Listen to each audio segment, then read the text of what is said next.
few moments. All right, to the markets. We are seeing a recovery of earlier losses. The Nasdaq and the S&P are aiming headfirst toward another record close. This will be the Nasdaq's 7th record close this year, 6th for the S&P 500. But we know that a lot of people here in the U.S. are borrowing on the margin to buy more stock. In fact, we're hitting records there.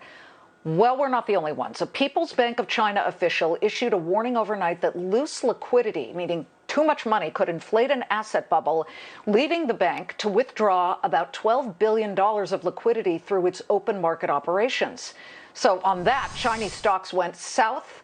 They moved lower. You can see here with the Shanghai and Shenzhen down 2 full percentage points, Hang Seng down 2.6%, which leads us to wonder, will the Federal Reserve echo that sentiment here? We'll know tomorrow in this hour because the Fed today kicked off its first two-day Federal Reserve meeting of the year. While we are still about 23 hours away from hearing from Fed Chair Jerome Powell, can you position yourself ahead of it? Should you? To our floor show traders, let's bring in Tom Hayes and Phil Flynn. Tom, what do you think? Will Jerome Powell invoke the B word for bubble? No way, right? No way. I think he may, if asked directly, acknowledge there are certain pockets of froth in some of the SPAC market, some IPOs trading at 30 times plus sales, different call option buying is at record highs, and certain short squeezes on Reddit boards. But I certainly don't think I think what he's going to do is he's going to double down on keeping rates low until 2023 or when inflation exceeds 2% for more than a year. I think the thing that is going to surprise the markets over time is that inflation number is going to come sooner than we expect. Number one, due to wages, even without a federal mandate for $15 an hour, you have the extended unemployment benefits moving up to $400 per week.